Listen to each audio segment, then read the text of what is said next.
Dave Hooker Show. A presentation of Off the Hook Sports. Objective insight, expertise, top guests. Available on YouTube, Apple, Spotify, and the Off the Hook Sports app. Download now for free. Also available on offthehooksports.com. I compute and obey. Now to Dave Hooker. Ready. Well, a lot to talk about. One topic that we'd rather not talk about, and we'll get to that, but other things as well, including the latest from Tennessee as they held their first scrimmage of preseason camp on Thursday. We'll have all the highlights and one low light. Fred White will join us. It's a Football Friday with Fred. Arion Carter, kudos to you, young man, named one of the top 50 newcomers in college football. This coming from ESPN. So I can go ahead and basically tell you that this is coming from Tennessee's coaches, because to assemble this type of column with 50 newcomers in college football and including true freshmen, you've got to get a little insight. So I think Tennessee's coaches really like Arion Carter, which is what I'd heard the whole time. And we'll talk some college football. Are there fans complaining about conference realignment? Are they hypocrites? I got some pretty strong feelings on that. I'm afraid that Caleb Calhoun's going to tear me apart eventually on that one. Caleb Calhoun, how are you, sir? I am good. Happy Friday. College football is, I believe, 15 days away, guys. 15 days. Is that right? 15? Yes, for week, because they have week 0 now. So that went away and then they brought it back, right? Yes, exactly. I still prefer, I'm not going to lie, week 1. Like, I love the week 1 surrounding Labor Day weekend. I always said that NASCAR should have its whatever race that week. There should be like a whole like big weekend thing of NASCAR having a big race to get to the what is it, the sprint, the Chase Cup, and have college football have a huge weekend, have it all in one spot. Just spoken like a true NASCAR fan right there. I'm not really a NASCAR fan at all. Whatever they call it, the Chase Cup. All right, welcome to the program. Hit the like and subscribe button. Turn your notifications on, because we had stuff dropping yesterday. My thoughts on Cooper Mays, which we're going to get to. And full disclaimer, he's part of the team here. So, when I texted him yesterday to check in, it wasn't as an employer or co-host of a show. It was just like, hey, man, you good? And so there's a couple of different things on my mind when I think of Cooper Mays and Jacob Warren, who work with us, being injured. And that is not only how are they physically. We don't believe this is any serious injury like his dad underwent right before the draft, that basically that was at a time where medical technology couldn't save your career, and his career was over off of just a freak workout before the NFL draft way back in the early 90s, I believe. We don't think that, but I do think about the fact that he could have gone pro. I think he would have been picked based off people I talked to in the 4th or 5th round. I think he's a hard worker. He could be making significant money now playing football. So I think about that. I think about a lot of things, and we're going to ask the question in just a bit. Should the Vols rest Cooper for the Florida game? It makes a lot of sense when you look at the schedule, and we can call it a minor procedure all we want to, but that's a surgical procedure is the bottom line. So welcome to everybody on the message board. Let's talk some fantastic Tennessee football as the Cats are in full pads and they're actually hitting. In a lot of ways, the season for me starts with the first scrimmage. So here we go. It is 4 downs, and it's brought to you by our friends at Zen Sports. Man, the app is absolutely, see what I did there? Absolutely fantastic. Zen Sports. 4 downs. 4 questions. 4 answers. The Dave Hooker Show. 4 downs. A presentation of offthehooksports.com. All right, Tennessee's first scrimmage in the books. The guys have the day off. Coverage brought to you by Zen Sports, the new sports book in Tennessee, revolutionizing the way you earn sports betting rewards. That means no more deposit bonuses that turn into deposit nightmares. On Zen Sports, what you see is what you get. And with their cash rewards program, you get a lot of cash. For a welcome bonus, earn an unlimited 5% cash back on your betting volume for your first 15 days. That's just like winning. When you sign up with the code HOOKED, that's HOOKED, unlimited 5% cash back. Unlimited with the promo code HOOKED.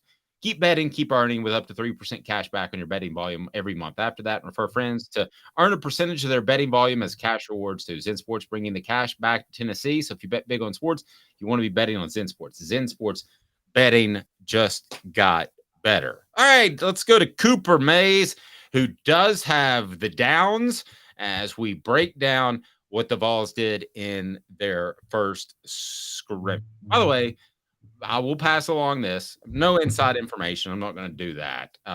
But Coop's doing well. Feels like it's a short recovery. So think of him. Keep him in your thoughts and prayers. Again, nothing serious or greater things that happen in the world. But this is awfully big for a young man who has put the team first on several different occasions. So here we go. First down, Coop.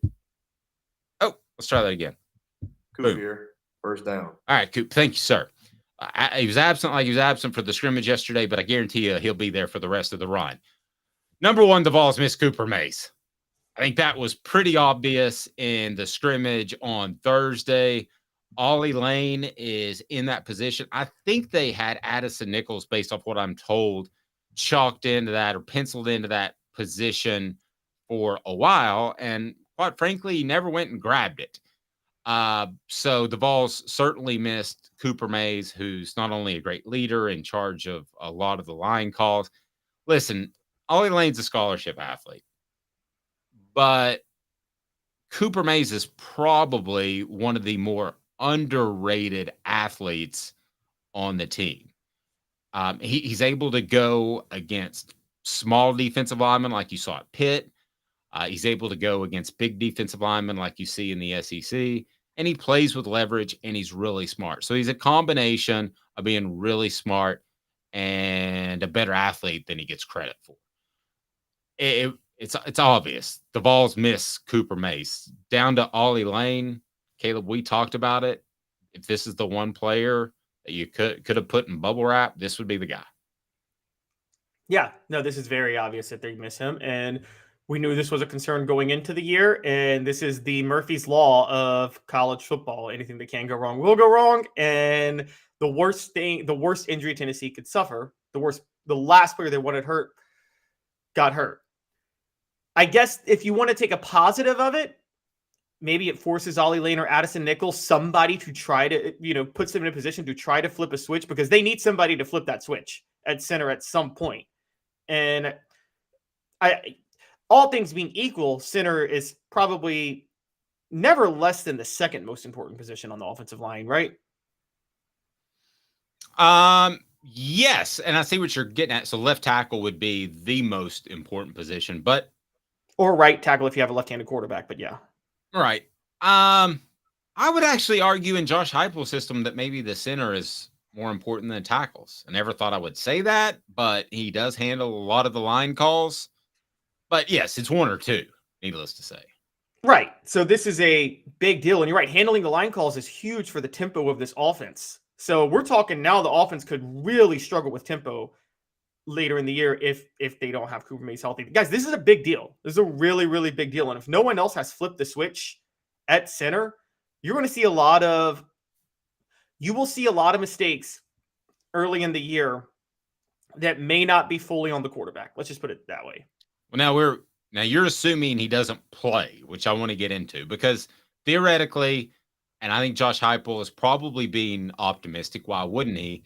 He could be back 2 weeks from yesterday, which would be the 24th, and be ready for game week against Virginia. So I want to get more into that, but let's focus on the scrimmage for a little bit longer. Coop, second down. Cooper Mays here. Second down. All right, so the defense dominated, especially up front. Is that just because of Cooper Mays or something else? I have a theory. It's partially because of Cooper Mays, but again, offensive line was I was screaming in the offseason that offensive line was a huge question for Tennessee. And the defensive line, I don't think was a question. I think the defensive line is a very, very, very good unit for Tennessee. Amari Thomas is reliable. Tyler Baird and Roman Harrison are potential superstars. You brought up that Elijah Simmons could be a superstar. Well, all the offensive line has. I'm going to officially be on my soapbox. If he doesn't end up an all SEC player, he's going to regret it. 5 years from now, he's going to look back and say, Dad, blame it. Go ahead. I'm sorry to interrupt, Caleb. So what you're saying is he will be Vince Vaughn and Rudy. Anybody remember that moment in Rudy? Yes. Yes. By the way, I watched Swingers the other day, the Vince Vaughn movie. That's one of the most overrated movies I've ever seen. It just kind of ended like they ran out of money for the budget. I never saw that one. It is. You ain't missing nothing. Save that hour, 45 minutes of your life. But Vince Vaughn, of course, in old school was classic. All right. No, I got another theory. The offensive line always has to build chemistry. This is a new group. The defensive line doesn't. They can go out there and play hard and good things will happen. And I don't think I've covered any more than 1 or 2 camps out of 20 that the offense won the first scrimmage. So if that gives you an idea, it doesn't happen. So we'll see. But again, the Mays thing withstanding, this offensive line does need to come together. And you're right, should be a concern, but could still end up being pretty good. What down, Coop? Tennessee center Cooper Mays here. 3rd down. The balls could be shifting at running back. Now, Tennessee, as we know, returns its top 3 tailbacks, Jalen Wright and Jabari Small. So I told you in spring, I said Dylan Sampson's lighting it up. Dylan Sampson is having the best offseason of any ball. And I continued to say that.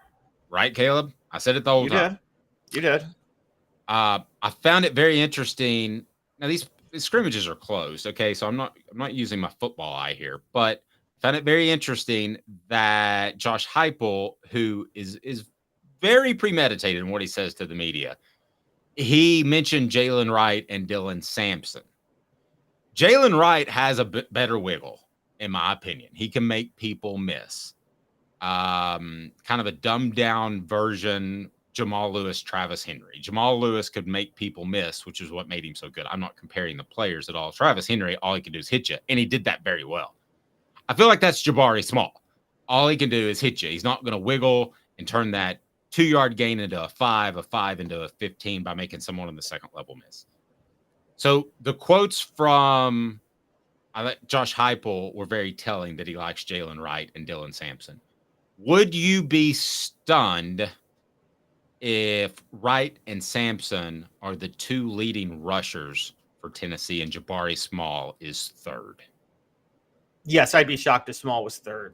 I think Small's still going to get the bulk of the carries because, again, there's so many things that Small does. One, you're right. Small's the hit you, but he'll get – if it's 3rd and 2, Small will get you 3 yards. You can't be sure that Wright or Sampson will do that.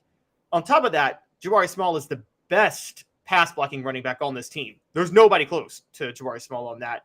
And that makes him one of the things I learned about running backs, funny enough, last year, Dave, was I thought the athletic backs, those speedy, like we're talking about, the all-purpose backs, I thought they were the best ones to utilize in the passing game. I didn't realize, the best pass blocker is your best running back to use in the passing game because the defense doesn't know if he's going to block or go out into the flat. And so, good point. I noticed they never accounted for Jabari Small in the flat a lot of times because if Jalen Wright or Dylan Sampson's in there, you're pretty sure that they're not going to block. But if Jabari Small's in there, you don't know what he's going to do. And I think that's a big deal for the passing game. All right, 4th down, Coop. All SEC center Cooper Mays here. 4th down. There may be a quarterback race. I'm just going to go ahead and throw it out there. Caleb, if you're the quarterback for the Knoxville Hookers, and I love that name, man. Yeah, it's pretty good. You're throwing to a bunch Are Knoxville Hookers good? Are they worth it? Yeah, but you're throwing to a bunch of Johns. Okay, so John Kelly, John Smith, John. Okay, if you're the quarterback for the Knoxville Hookers, which compliment would you prefer the most? Josh Heupel saying, quote, I thought operational was really good. The situational stuff that we can be better at. Coming out situation, we did some 4-minute things at the end as well. So it's a great opportunity.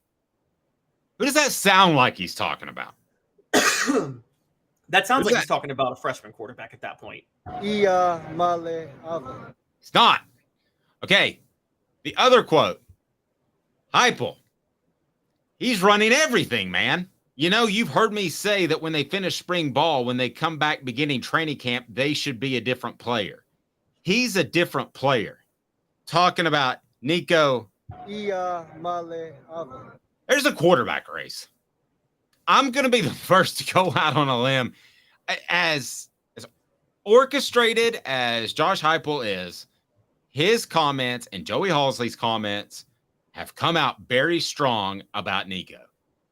And I ask you, which of those two compliments, as you're the starting quarterback for the Knoxville Hookers, or you're in a quarterback competition with Bob Prostitute, out of the two, I mean, I'd rather somebody say he's a different player than I thought operationally was really good. Ew. Well, You should be operationally good. You played college football for 18 years. let's put it this way, since we're just going here. What would you rather a hooker say about your performance? Would you rather say the situational stuff we can be better at, or would you rather say he's running everything, man? All right, Travis. Travis, Go ahead. Travis has called me out. Sounds to me like you're reaching. So you be the judge and jury. Am I reaching, like Travis says? no, but you're wrong. You're not reaching, but you're wrong. You're reading into this exactly the wrong way. I'm going to tell you what Josh Heupel's doing. Dang. You told me this. You told me this last year that Nico showing up on campus kicked Joe Milton into high gear like never before.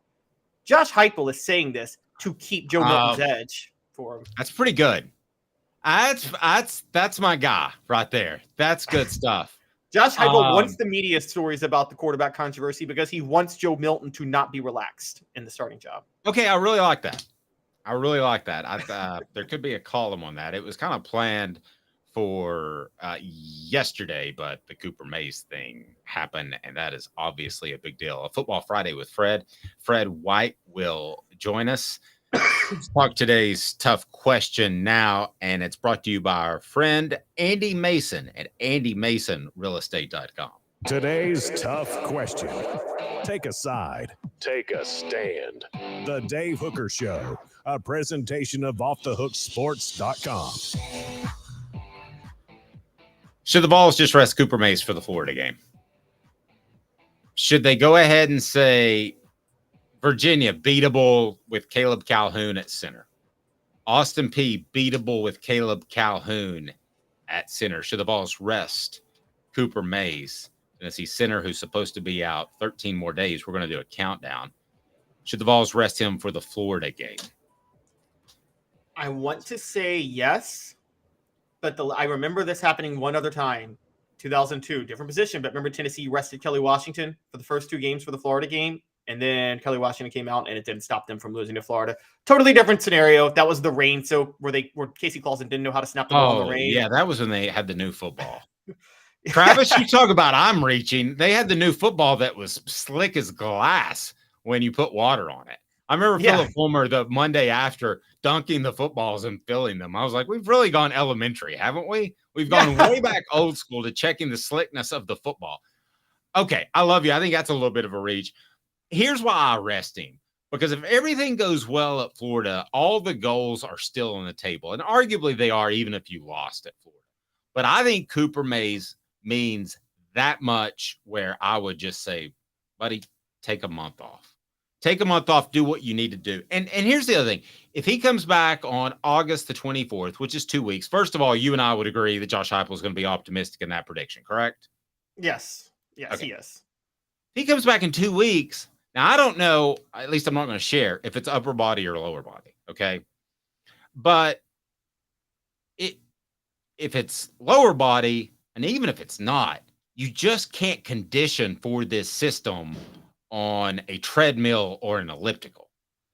So would he be in complete game shape for Virginia if he just came back? And you remember, they'll take it really easy on Tennessee's football players the 3 days leading into game week.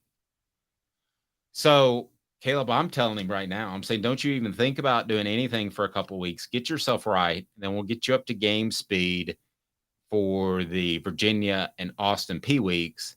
And then you'll be ready for Florida. Am I crazy? No, I mean, I'm with you on that. And you're right. I probably was reaching a little bit. I'm largely on your side. I would rest him for the Florida game. I break from you in the sense a little bit, and this is a bigger reason you rest him for the Florida game. The sky will fall if Tennessee loses to Florida. I'm sorry, the sky will fall, and it should. This is one of those games you can't afford to lose this game. Florida is down. They had a miserable off season. I remember 2012 when Tennessee cracked the top 25 at 2-0 with Dooley, and this was supposed to be like the breakout year for Dooley, his third year. And Florida was coming to town game day, and Dooley said, if we lose, the sky's not going to fall. We'll regroup. And in my mind, I'm like, no, Derek, if you lose, the sky's going to fall. This is one of those type of Florida games where the sky will fall if Tennessee loses to Florida. I'm just going to say that. It will cast a pall on the season immediately in September. I'm not saying both these teams are poised to play for SEC titles. Well, Tennessee is in that position. Like in the 90s and early 2000s, I'm not saying that it's that big of a game, but from Tennessee's perspective, it is. I mean, that's a game you should win. And I just think about line calls. I think about all of that and how difficult that would be for Ollie Lane. The Vols can get around that against Virginia and Austin P. In the swamp against Florida, if they have poor center play, they're not going to win the football game. I'll just go ahead and tell you that simple. And from what I have been told, maybe things will change. Maybe he'll turn into a superstar. I don't have much faith in Ollie Lane. And I think Addison Nichols should have grabbed that job in spring camp. So we're getting to the point where we're starting to look at, and I don't want to sound like I'm coming down because I'm not. We're looking at Josh Heupel's players that are coming in, and they have to start filling in those holes. I don't see how they could win at Florida against a riled up crowd with another first time starting quarterback on the road and a center that is not more adept than what they have without Cooper Mays. And when that happens, how loud do you think the calls will get for Nico Iamaleava at that point? Even though it won't be Joe Milton's fault, possibly, because it'll be the center play, but he could throw 28. He could go 28 of 35 in a losing effort because Florida gets the lead. It doesn't matter. 28 of 35 for 330 yards, 3 touchdowns, no interceptions. And if they lose that game, people would still say, hey, how about we take a look at that Nico guy?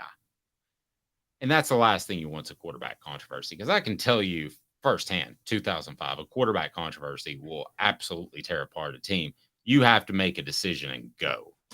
But as we mentioned earlier in those quotes, I'm not sure the decision has 100% been made. All right, so we both agree. Should the Vols rest Coop for the Florida game? Travis says losing Cooper for any game definitely changes Joe's play as well. I agree. And I want Joe to succeed. And I think they can beat Austin P and Virginia easily. Don't think they can beat Florida on the road. Joe's going to be great. Go ahead. A big point on this. In 2021, I railed against Hendon Hooker's pocket presence. I thought it was terrible. I touted the dramatic improvement of it last year. Now I'm starting to think, was some of that because Cooper Mays was healthy last year? Did that make his pocket presence look a lot better? Absolutely.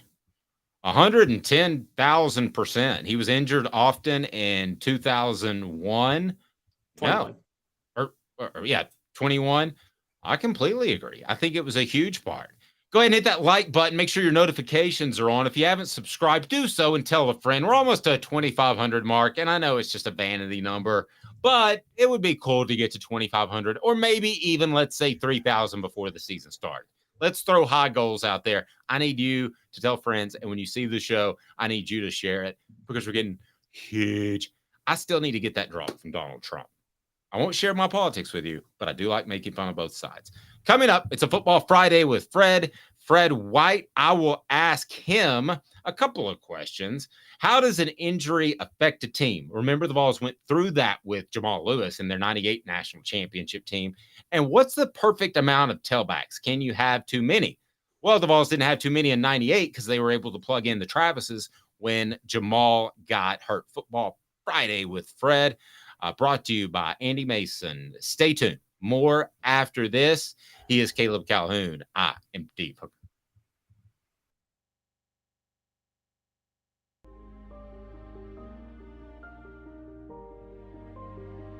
Our family has been creating one-of-a-kind pieces of jewelry in West Knoxville since 1986. Each piece is a combination of unique processes that bring your idea to life.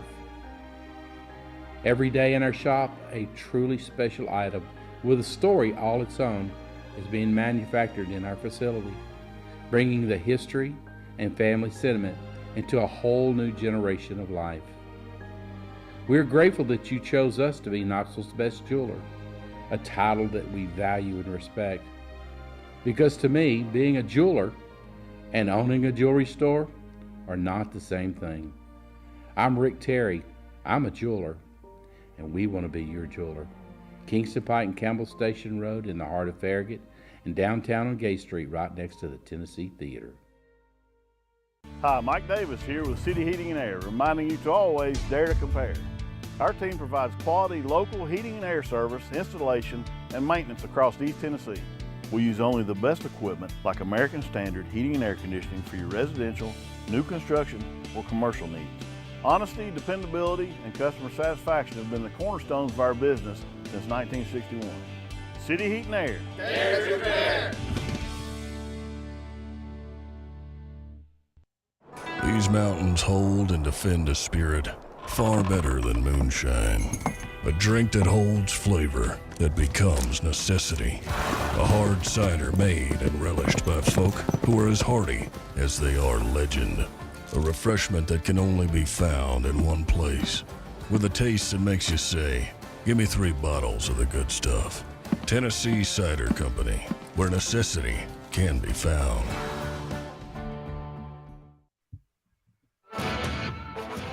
A college football tradition like no other. Yes, sirree, boys and girls. Or a guy that just won't leave. Wow, that is sad. The Dave Hooker Show. YouTube, Apple, Spotify, and the free Off the Hook Sports app. A presentation of Off the Hook Sports. Back to Dave Hooker.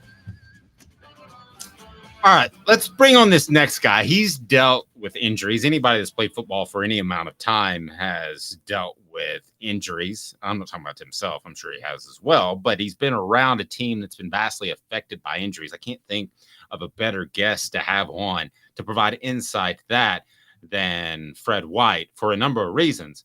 A, because he's just really good. And B, because he can provide specific insight into this Cooper Mays injury. So let's go ahead and get to the man right now. It is Fred White, a Football Friday with Fred. He's nice enough to join us. I got to get the applause running. There are too many buttons here. This is very frustrating. There we go. There's Fred White. By the way, Hall of Fame edition of Celebrate 98. Caleb, I'm not sure. Is that up yet, or are we dropping that today? Dropping that today. Dropping that today. Okay.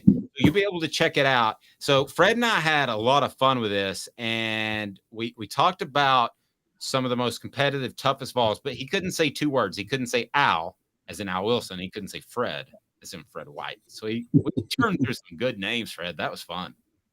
Yeah, I couldn't say me anyway because that'd be third person. That's true. Dave told you not to say Fred, Dave. What that even means? Have you ever caught yourself speaking in third person? And you're like, who the hell am I? I don't do that. I've slipped. I have. And by the way, my Twitter handle, please follow, says at the Dave Hooker. It was because it was at the Dave Hooker show. And there's another Dave Hooker who lives in Britain who's a soccer official, and I couldn't get just at Dave Hooker. There you go. There's that. All right. Let's get to some football. And I sometimes think that the football season begins with the first scrimmage. So that was held on Thursday. Cooper Mays was not a part of the practice, and he had been limited beforehand. First of all, let's just talk about Cooper Mays specifically, Fred.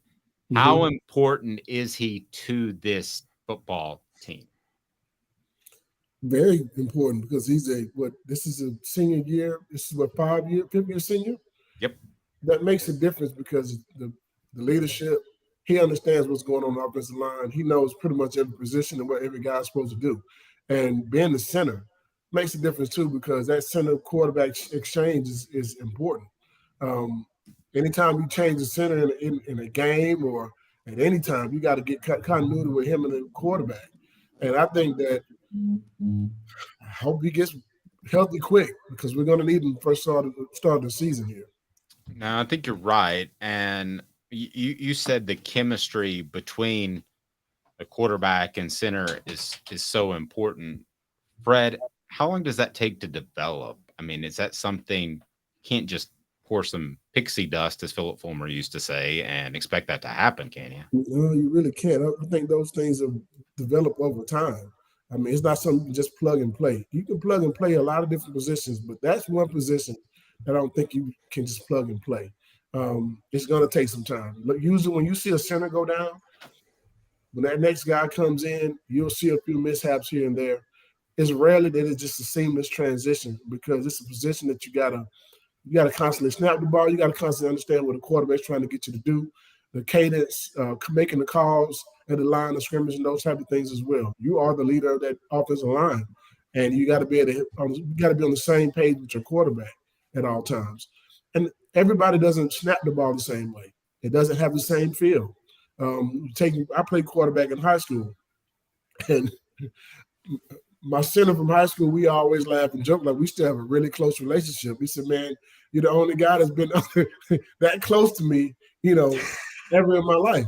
And whenever he wasn't my center, I could feel a difference in the ball and how it came up.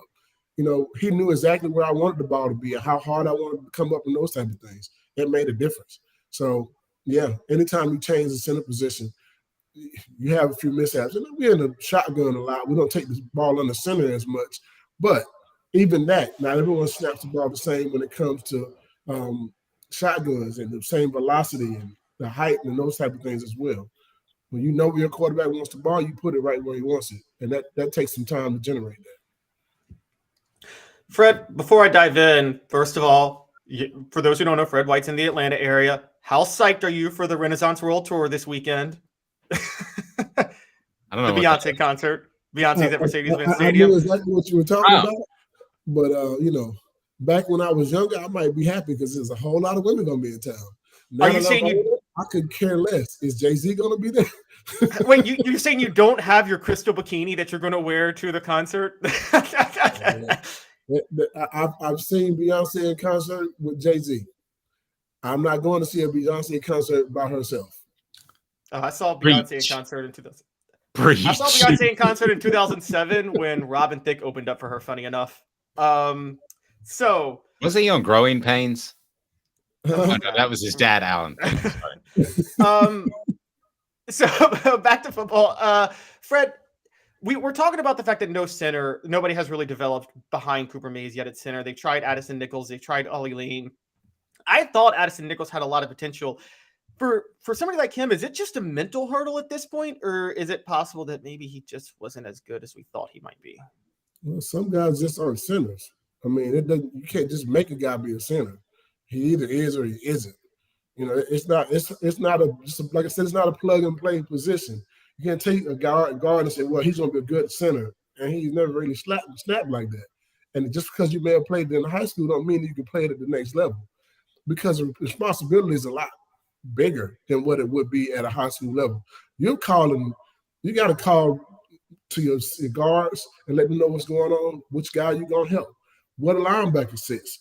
You got to find out those type of things. Who you going off of? Who's our strong side linebacker? Who's our weak side linebacker? You're going to be communicating a lot of those things at the line of scrimmage. It's not just to put, I'm snapping the ball. No. Can that guy actually snap the ball while the guy head up on him? Can he do that? You don't know if he can. That's the difference. You're not just snapping the ball. You got to be able to snap and be able to move without just seamlessly. You understand what I'm saying? And if you're not doing that on a regular basis, no. As soon as you take a center, as soon as the center changes in a game, if the center gets hurt in the game, watch the next play. and it's almost routine and guaranteed. The next play, they're going to put a nose tackle head up on him to see if he can do it. The very next play. If I'm a defensive coordinator, as soon as the center goes out, the very next play, I'm going to put a nose guard head up on him, and I might bring an A-gap blitz right beside it. Yeah. This is not the same situation, but it might be similar from just kind of an emotional blow in the immediacy of it. When you guys lost Jamal Lewis, I've talked to you a couple of different times, and you haven't said that you guys were scared or anything, and you went down and handled Georgia, so that moved the train forward, and you realized that Travis Henry was maybe even better than you thought. But just that emotional blow, a couple of times when I've talked to you and on the Celebrate 98 series, I've noticed, and tell me if I'm reading too much into it, you guys were concerned. I mean, that was an elite player. You guys were kind of wondering about how good you were when Jamal Lewis got hurt. And I'm going to say this with no disrespect to Travis and Travis. They showed to be great football players at University of Tennessee, and they both did a good job when they got their chance to shine by themselves. Jamal Lewis was a different beast. We knew what we had with Jamal Lewis. We knew we had the best running back in the country, hands down.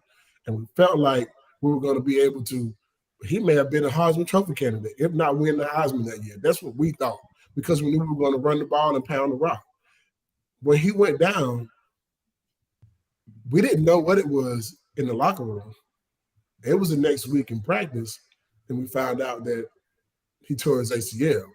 So knowing that going into Georgia and they're a ranked team and we're playing on ESPN and everyone's picking us to lose anyway, yeah, it was tough. But we came in with the mindset next man is up.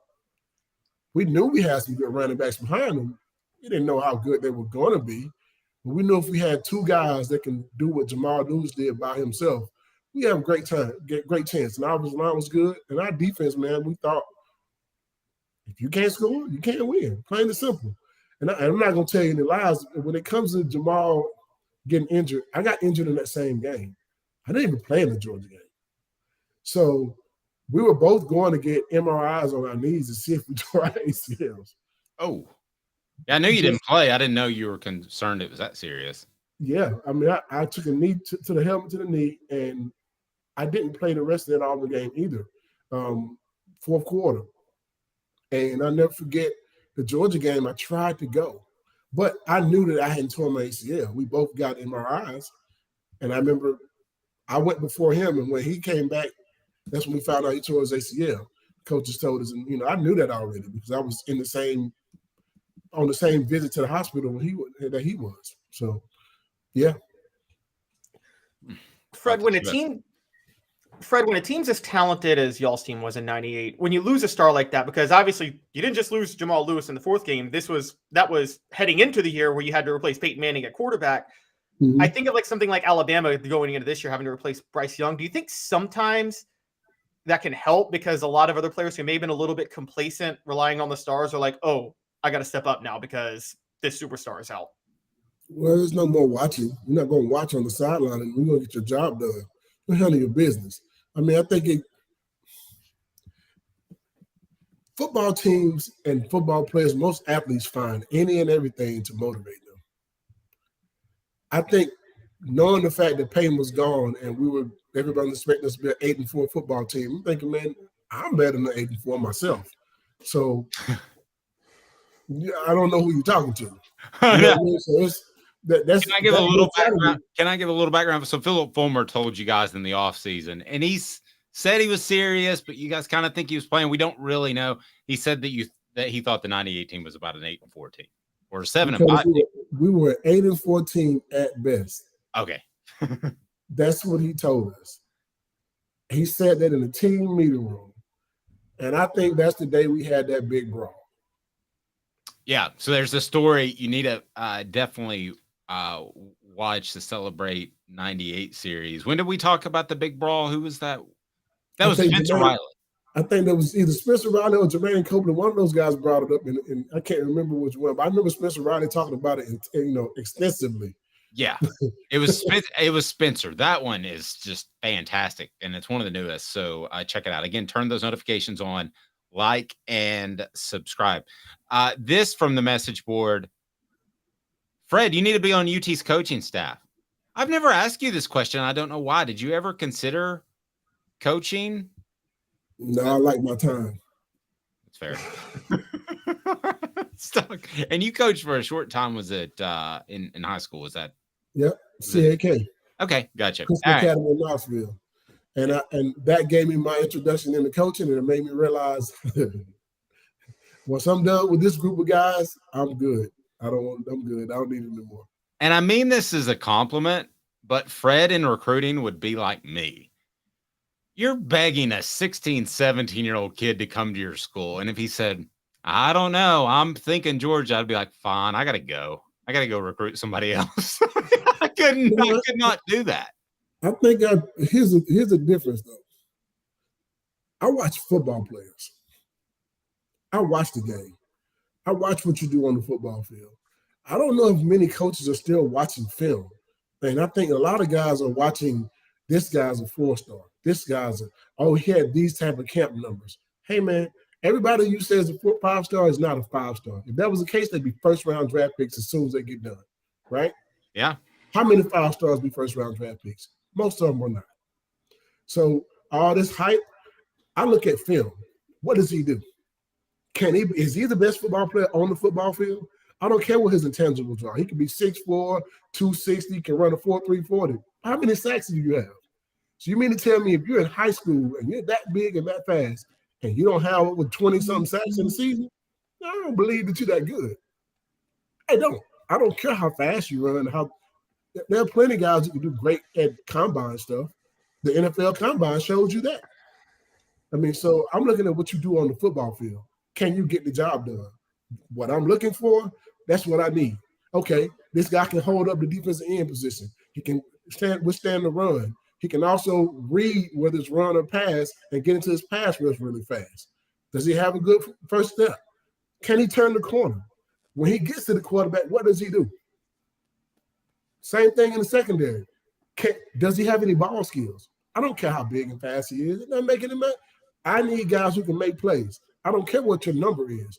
Do you make plays on the football field? Plain and simple.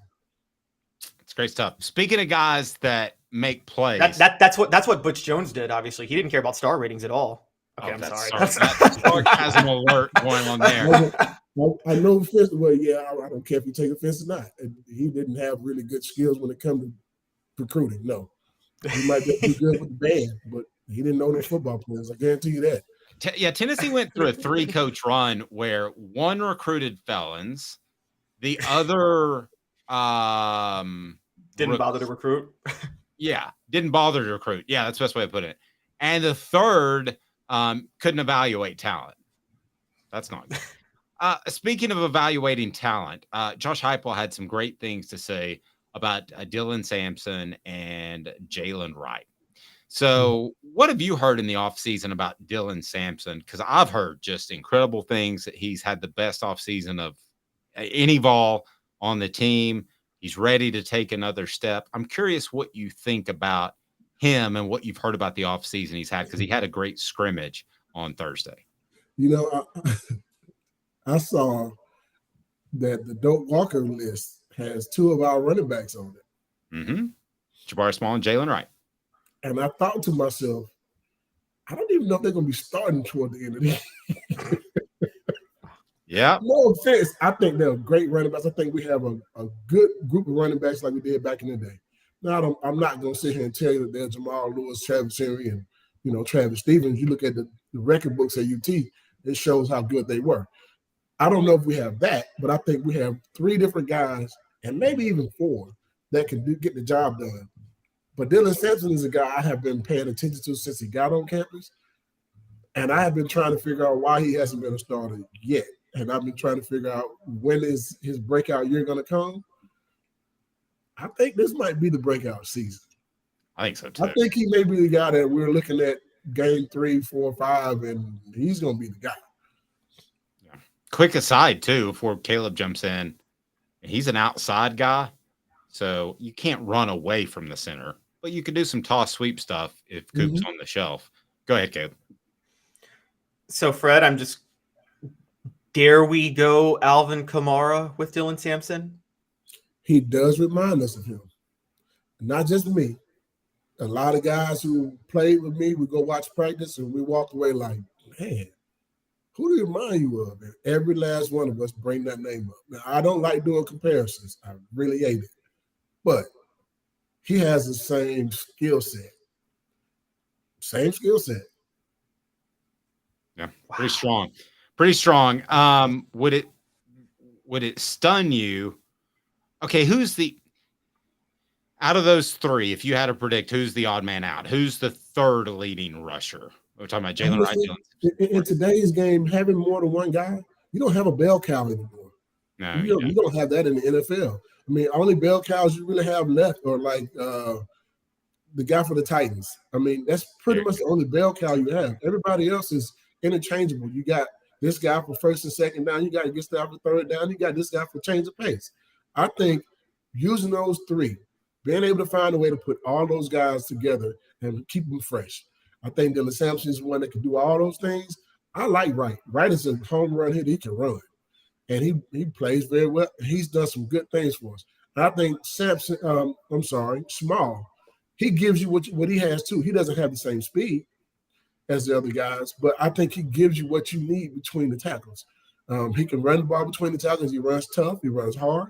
He can make some things happen. I think you have a three-headed monster that you should be able to use. And if you use those guys in the right way, which I like how Josh Heupel calls plays and how he game plans against people, I think that will be helpful for us. I don't want to odd anyone out. I think you use all three of them.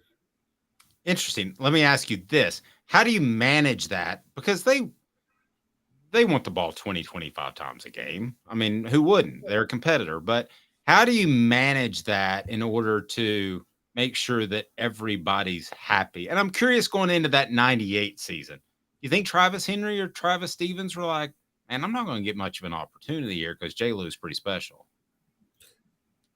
You know the name of the game when you're an athlete? When you get a chance to shine, you shine. Yeah. Plain and simple. I don't care what plays you make. I don't care how many times you get on the football field. Whenever your number is called, you show up. Period. Playing special teams, me and Eric Westmore to talk about it. We couldn't get on the football field as freshmen. We were trying our best to get on the football field. But every time we touched it, we had to make plays. So everyone knew we could play. That's it. The whole name of the game is win. Let's win. Let's win. That's it. You take your ego out of this. This is a team sport. If you want to be the guy, you can go somewhere else if you want to, but this is what we're doing here. Because you may have opportunity to shine in a game, and another guy may not have it. He may not have it that day. You never know. We played with Jamal Lewis and Travis Henry my senior year in 1999, and they both did pretty good. Yeah. And that's the way the running back position is now. Great stuff on breaking down the running backs. This on our message board. Travis says, good morning, Fred. How come Caleb doesn't have you listed on his top 10 UT safeties of all time? In fairness to Caleb, it was top 10 seasons as a safety. I was caught unaware before publishing that you weren't on that list. So I am claiming ignorance. But is there anything you want to say to Caleb specifically? Opinions are like butts. Everybody got one. But some butts are Beyonce's butt though, and he brought it back. He brought it all back. I look at a lot of different things. You can go back. You can look back in the day. I saw a list of linebackers that was done as well. And you look at some of the numbers. You look at Jackie Walker, who had one of the best seasons you can ever have as a linebacker, and Spivey and those guys. That the game was different then. You look at the safeties that played at UT, I can guarantee you some of those guys that are on the list had over 100 tackles. Does not tell me that guy's a really good football player. That tells me that his defensive line, his linebackers were crap. Because there's no safeties to have over 100 tackles in a season. That is a fantastic point. I'm just being honest. Fred, I agree. And if I were on skill set, if I were actually doing 10 best safeties, you would easily be in there. You were better than half the people I named on the list because the game it's so relative, like from different times. Like Bobby Majors set the record for interceptions for Tennessee. I put him on there. I'm pretty sure you were a better safety than Bobby Majors. It was a totally different time. Yeah, without a doubt. I would say that to his face. I'm sorry.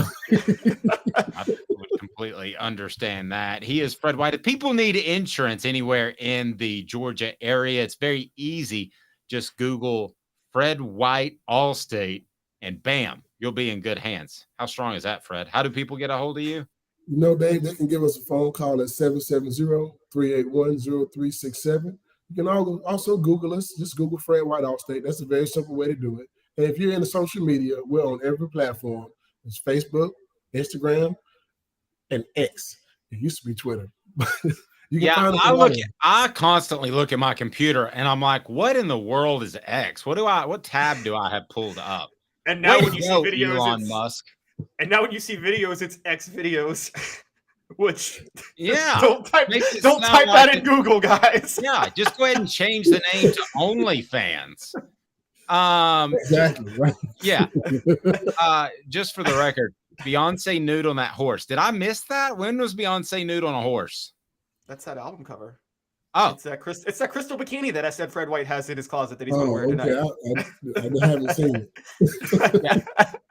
If I went to the Beyonce concert and I spent however much, $300-$400 it takes to get in that place because Ticketmaster's a scam, I would basically just ask her to do the Jay-Z song over and over and over and do the same exact dance. They have like 3 songs together. Which one are we talking about here? The popular one. They have like 3 popular ones. The one where she's dancing on the dog on the beach. It's called All Night. I know which one you're talking. That's my song too. Yeah, that's the one. And just keep doing that. Do it like 20 times. Jay-Z will come out and do the same rap. Or maybe he'll, as I said one time with Fred on the air, freelance. It's freestyle.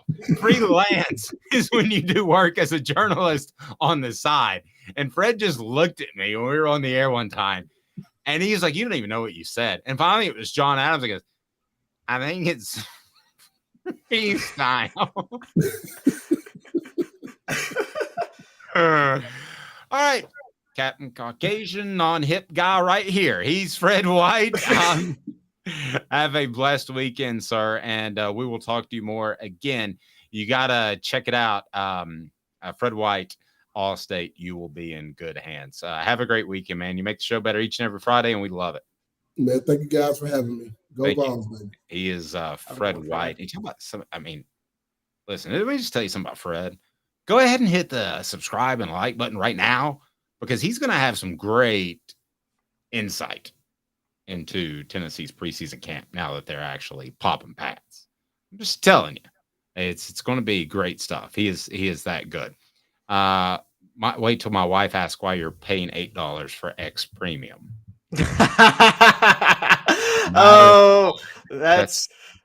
That's probably coming, I would think. I think they run that every month. Arion Carter, one of the top 50 newcomers in college football. Now, key word being newcomers. So we're not just talking about freshmen, which he is. We're including transfers in that. That's not Caleb saying it. That's not me saying it. It's a pretty big name saying it. 90 seconds off Bug Sports.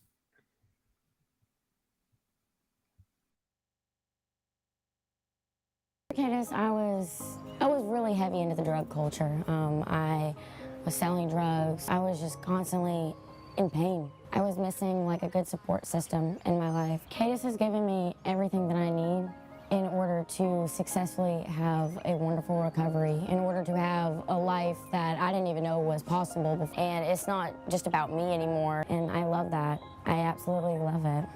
You can take your life back. Call Cadis today. With all that sun, sand, and salt water, the beach is a very relaxing place. Unless you wear contacts. Ow! Open your eyes to the best the beach has to offer with LASIK vision correction from Campbell Cunningham Laser Center. Ah. Sports Treasures in North Knoxville is one of the South's largest sports cards and memorabilia dealers, featuring over 10 million sports cards from vintage to modern. Sports Treasures carries a full line of hobby boxes, singles, autographed memorabilia, Tennessee Vols collectibles, fan cave decorations, and so much more. See a museum full of collectibles at Sports Treasures, 4819 North Broadway in Fountain City, and Sports Treasures on Facebook. Sports Treasures, where the real sports fan goes to shop. Who's this guy? Hello, wizard. The Dave Hooker Show, Who? a presentation of Off the Hook Sports, What? YouTube, Apple, Spotify, and the free Off the Hook Sports app. Back to Dave Hooker.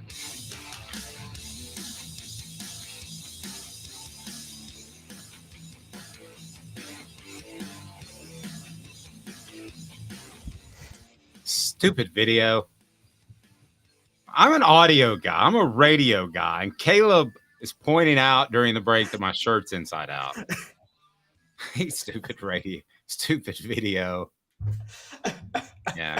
I saw the buttons on the inside. I'm like, wait a minute. What? See if there's anything I can do. If you haven't subscribed to the YouTube channel and you want to see if Dave can dress himself, then all you have to do is hit subscribe and like. Turn your notifications on. Again, a Celebrate 98 series drops today, and Jacob Warren, the Vol Report, will drop this weekend, taping that this afternoon. So a lot going on, including my shirt being the wrong way out. Also, 22 days till it's football time in Tennessee. Richmond Flowers wore the number 22 as a wingback in the late 60s.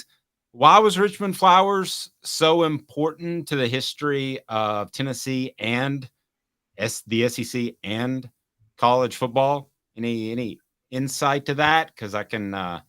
Wasn't he the first All-American receiver for Tennessee, or was that Larry Severs? He was that, and he was also later in life a big advocate of. Not social injustice. What am I trying to say here, Caleb? Social justice? Or? Social justice, yes. That's exactly what I was trying to say. He was he was a fantastic attorney and for a long time and did a lot of great things. And he was once called the fastest white boy alive on ESPN. A classic. Richmond Flowers is one of those names that people just really have appreciated over the years. And he was fast. Despite only playing 8 games as a senior, he was a really good football player and certainly beloved by Tennessee fans. All right. So I got a what the H for you. And this one kind of blows me away. And it's brought to you by Sports Treasures. What the H? What the? What was he thinking? Release the hounds. The Dave Hooker Show. Keep cool. A presentation of offthehooksports.com. All righty. Arion Carter named one of the top 50 newcomers in college football. Good for Arion. This according to ESPN. But it's hard for me to fathom in this transfer portal days, that there aren't 50 transfer guys. I'm not knocking Arion at all. And this is coming from, I'm sure, Tennessee's coaches via ESPN. But Arion being on the top 50 surprises me a little bit. Any other Vols represented on that list, Caleb? No. And that was the most shocking part about this, is because I would have thought Dante Thornton would be higher on the list than Arion Carter. Set you up for that. You're right at the net, spiked it down. It's exactly true. I don't understand how you can't have Dante Thornton on this list, but you can have Arion Carter. That is a bit of a conundrum to me. That's got to be coming from the coaches. I mean, I have great respect for ESPN's reporters, but I have serious doubts that they have attended every single football practice for every team and analyzed every single newcomer for every player. I don't think they've done that. Pardon the interruption, is taking a 24-day hiatus. My wife asked me why, and I said it's because they fired all their good talent.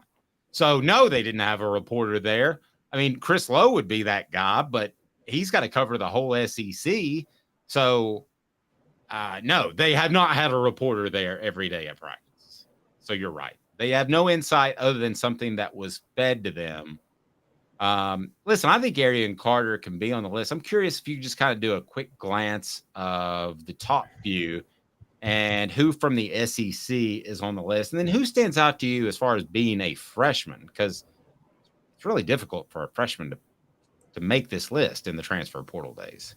Yes, I'm going through the top 10 now, and every top 10 player is a transfer. Omar Spates from Oregon State to LSU was the highest SEC one. And then Devin Leary to Kentucky. I mean, Denver Harris from A&M to LSU. Dave, I'm going through the top 20, and I still don't see a freshman on here. I'm just scrolling to look for the first freshman.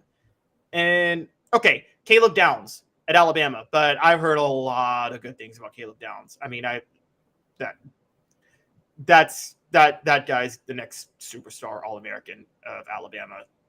Legendary secondary. He's going to be right up there with the greatest secondary players in Nick Saban history. Wow, that's strong stuff. Stuff. So all of the top 10 are transfers. What position was Arion Carter again? Arion Carter was number 44. I don't know where he ranked among freshmen, but he was number 44 overall. It's just hard for me to. I mean, if I said, "Hey, Caleb, I'll pay your mortgage if you can come up with 50 players that are going to have a bigger impact than Dante Thornton," I bet you couldn't do it. I don't think I could. 50 newcomers? Yeah. Yeah.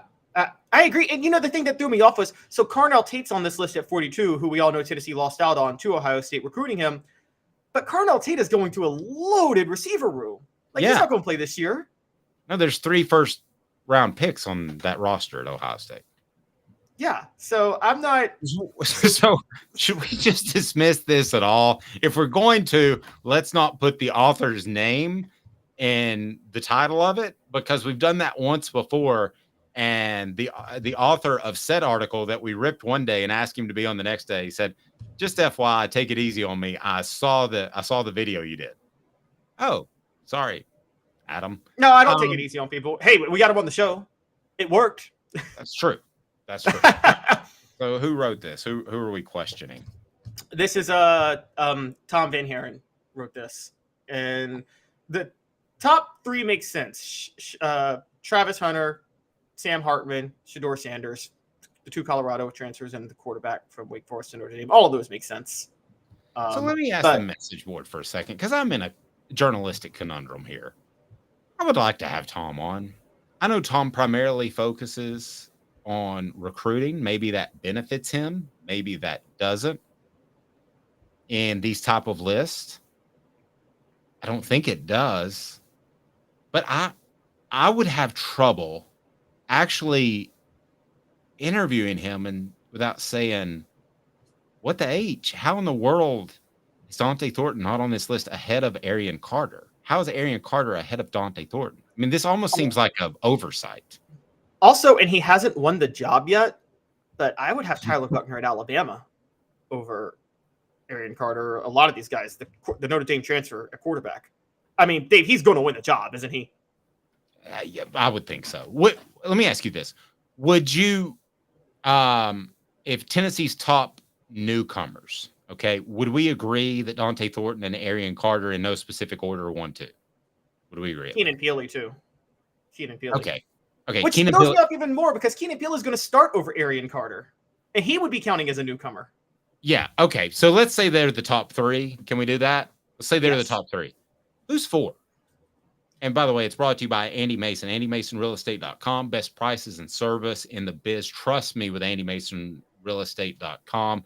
Support our advertisers. It's why we're here. AndyMasonRealEstate.com. More than 40 years in the real estate business in his office. AndyMasonRealEstate.com. Who's 4? Oh, John Campbell Jr. Okay. Agreed. I don't know if he's going to be as good of a player as the other 3 we've mentioned, but agreed. He fills a position of need at left tackle. Who's 5? We've never had this. I'm going to go Gabe Judy Lally. I love Gabe Judy Lally. Have I told you that? I think he's and I don't know if we've discussed it. I think he's, from what I've heard, kind of like your Trey Flowers, except he's not going to be locked into one position. So Caleb brought up a great point that Trey Flowers was actually underrated last year. And turns out he had myositis, so he was affected physically by that. But Caleb was right. Trey Flowers, I think, was covering for a lot of problems in the secondary. I think Gabe Judy Lawley is going to be able to do that, but he'll be able to do it from free, strong, nickel, maybe some corner if they need him. I think he's very versatile. So I love Gabe Judy Lawley. That was a good call out. Yeah.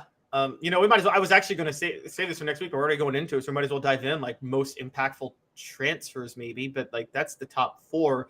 And then Andres Carrick is still on the offensive line. But I don't know. He's still like we see Cooper Mays get hurt, and I still don't hear anything about Andres Carrick being out there on the line at guard right now. So that seems like one that may not have worked out. And then you go to the defensive side, Omar Norman Lott. Is that a transfer that you just think was just a loss, or do you think that? I don't think it's a loss. I think he plays. I just think it's a deep unit. Okay. I feel this.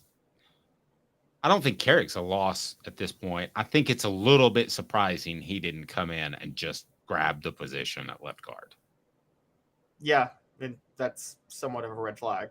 Yeah. And so it's and there are some red flags. That's that way with the NFL. I mean, it's if you're an NFL team, for instance. I mean, we love Darnell Wright. We think he was amazing last year. But it's a red flag that he waited till his senior year when he was having to go to the draft before he decided to flip his switch.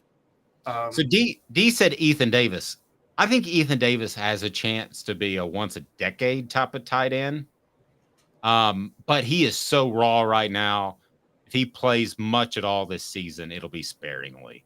He has a long way to go. He is the basketball type who's a great athlete who can play tight end.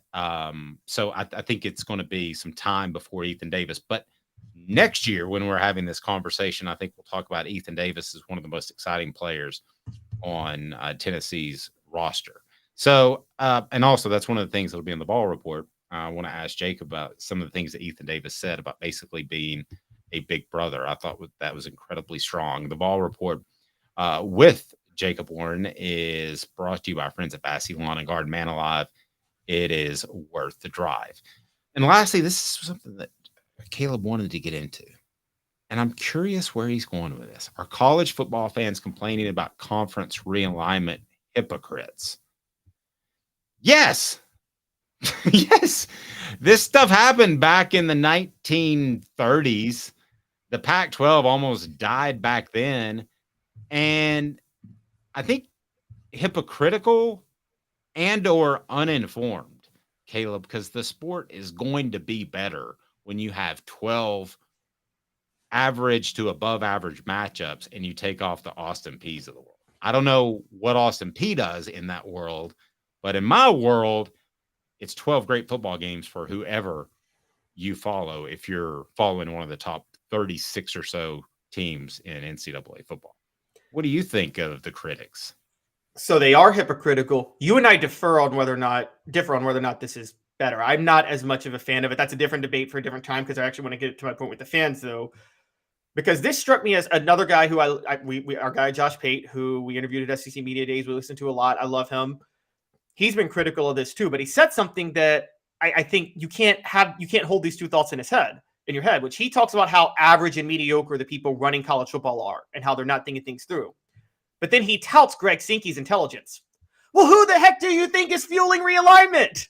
It's Greg Sankey and Tony Petitti and Brett Yormark. It's those three guys. And this is something that drives me crazy when people they like to complain about the entity.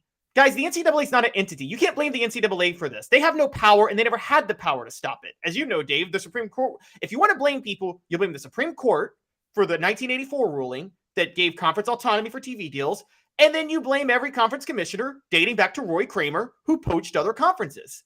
You can't hold Roy Kramer, Greg Sankey, and Tony Petitti in high esteem, but then at the same time complain about conference realignment because they're the people who are responsible for it. This very much reminds me. And this is an American public thing. Everybody hates Congress. It has an 8 to 12% approval rating, yet incumbents have a 98% reelection. And I always laugh. I'm like, y'all complain about Congress all the time, and yet you keep reelecting the guys you're complaining about. Well, we're getting this now with college football. You complain about the changes in college football, yet you put the people who are directly responsible for the changes on a pedestal. You either are for what's happening and you hold those commissioners in high esteem, or you're against what's happening and you cannot stand these commissioners. It's one or the other, but you can't have it both ways. You can't tout Roy Kramer's impact on college football and praise it, but complain about realignment. You would agree, Dave. Roy Kramer started this more than anybody by poaching Arkansas. Roy Kramer started this and didn't know it. I've told you this story before at my very first SEC media days. Actually, it was like my second or third in 2000. I asked him, and I said, Commissioner, you've with the BCS, you've set up what could be a playoff. And he was very anti-playoff. But by having a system in which the 1 and 2 and the 3 and 4 are seated, you're essentially building the frame for a car. And the engine was to make the decision to actually turn the key. See what it did there? And get it rolling into a playoff, which is what they did. Roy Kramer did not appreciate that and said, boy, why is your shirt inside out? No, he said, absolutely not. But he did. He set this all up. He set this up by bringing in Arkansas and South Carolina. The SEC has been the proactive one. So if you're anti-conference realignment and you're pro-SEC, you need a therapist because you could be very conflicted. It's the SEC that's pushed this from the get. If the SEC doesn't get Texas and Oklahoma, does the Big Ten really go after UCLA and Southern California? No, it was the Big Ten did that because they needed to counter what the SEC was doing with its power. And I totally agree. The SEC did this. They started it in 1992. Again, there was conference realignment in the late 80s when a bunch of independents joined conferences, but the SEC poached a team from a major conference when they got Arkansas from the Southwest Conference, and they dissolved the Southwest Conference, which, Dave, as you know, was as elite of a conference as any of the major ones back then. And the SEC literally destroyed a conference to get one team. May I go ahead and tell you this? In case you didn't know, Rocky Top Tom thinks that everything you've said is idiotic because he hates conference realignment. Okay, and I love it. So I'm not going to add to this conversation more than Rocky Top Tom can, who says it's on the screen. That's a false dichotomy, Caleb. It's not one or the other. What say you, Caleb Calhoun? How is it not one or the other? If you don't like conference realignment, you should be mad at the SEC. Period. End of story. It's the SEC's fault. And it's now the Big Ten's fault, but it's mostly the SEC's fault. They started this. You should be mad at Roy Kramer. You should be mad at Mike Slive. And you should be mad at Greg Sankey. Yep. There you go. And he didn't say, Rocky Top Tom said he didn't say idiotic. So one last update on, yes, go ahead. No, I'm just going to say, and I'm with Rocky Top Tom that I don't like it. I know you like it. I don't. By the way, the person most responsible. Oh, so you don't like you don't want to see a super conference at 36. No, I don't. I like college football when it was 120 teams. I thought it was better. There was a pageantry and tradition and love for the sport that's going to die with realignment. I don't like the idea of the NFL model. College football is special, and you're taking away what's making it special. And so I don't like it. But I put the blame where it needs to be, which is the commissioners, and I will say every president who appointed those Supreme Court justices who ruled in favor of the conferences in 1984. Because the NCAA should have been allowed to have autonomy in dictating TV contracts. They were a governing body. Every other sports league has it. Rocky Top Tom says, hey, I didn't say idiotic. Did you call one of our listeners an idiot, Caleb? I never, what? No, I did not do that. I did not know the reference. Last thing, because I love this conversation here. There's always been conference realignment, not within the context of playoff, NIL transfer portals, conference title games, media dollars directly correlated with membership, etc. I think all three of us can agree in that, right? I mean, the conference realignment I was referring to in the 30s wasn't about multi-million dollars. And really everything changed when the NCAA lost it. Correct me if I'm wrong. You're the historian here. Lost its antitrust. 1984. That's what I was talking about. 1984. Blame the Supreme Court. Yeah. So the conferences could go get their own TV deals. Now, college football moves so excruciatingly slow that it took a long time for things to change significantly. But that's ultimately 84, if you want to trace it back. 1984 made it natural that this was going to happen. Like that's just a fact. There was no way to stop it because of that Supreme Court ruling. And it was a stupid ruling because every other sports league gets to negotiate their own contracts and there's no antitrust violation. So it was a dumb rule too. Agreed. I had a couple of people ask more about Cooper Mays. Again, it's supposed to be out 2 weeks. Do I think that's a little optimistic? Yes. Do I think that Tennessee should just go ahead and rest Cooper Mays for the Virginia and Austin Peay game? Yes, to get him ready for the Florida game. But everything I'm told is that this is a minor little thing and that he should be fine. But 2 weeks would have you 3 days out of game week preparation from Virginia, which is a little overdone because you can't tell me they're not looking at Virginia earlier in camp. So the first game, you talk about game week preparation. It's not like they haven't done anything beforehand on their opening opponent. But I guarantee you they're looking at some Florida stuff too. That's the game you need to be ready for. He's Caleb Calhoun. I'm Dave Hooker with you weekdays at 10 a.m. This has been a